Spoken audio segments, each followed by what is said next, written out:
नमस्ते दोस्तों, मैं नेहा आराध्य कलश की ओर से आप सभी का एक बार फिर से स्वागत करती हूँ। दोस्तों, आप सभी ये जानते होंगे कि हमारा पारंपरिक छठ पर्व आने वाला है, तो उसी के उपलक्ष्य में मैं आप सभी को एक बहुत ही प्यारा गीत सुनाने जा रही हूँ। तो फिर चलिए आप सभी सुनिए ये प्यारा सा गीत और इसका आनंद उठाइए। पहिले पहिले हम कैनी छठी मैया बरत तोहार, छठी मैया बरत तोहार। पहिले पहल हम कैली छठी मैया बरत तोहार, छठी मैया बरत तोहार।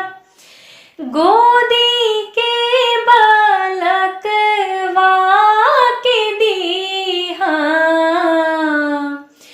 गोदी के बालकवा के दीहा। छठी मैया ममता दुलार, छठी मैया ममता दुलार।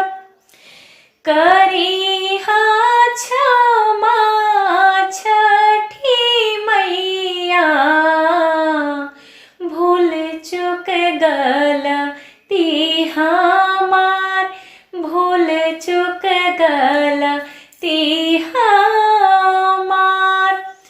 पहिले पहिले हम कैली छठी मैया बरत तोहार, छठी मैया बरत तोहार। पिया के सनेहिया बनैहा, पिया के सनैहा बनैहा। मैया देहा सुख सार, मैया देहा सुख सार।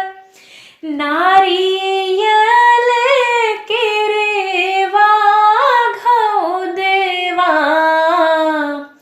नारियल के लेवा घौ देवा।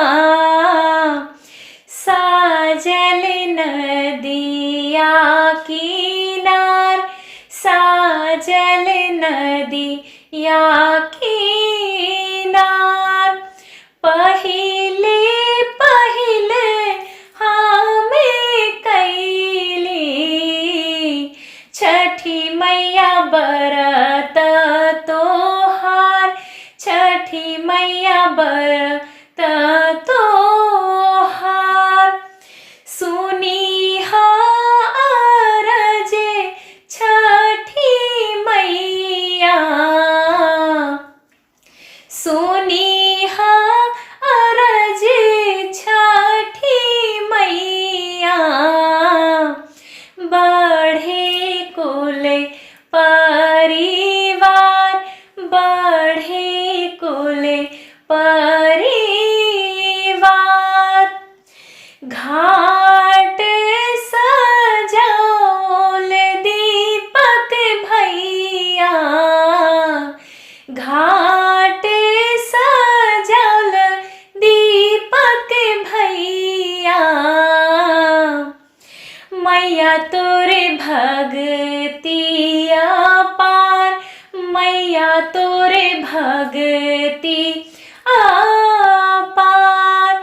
पहिले पहिले हम कैली छठी मैया बरत तोहार, छठी मैया बरत तोहार। लिहिना अरगिया ए मैया, लिहि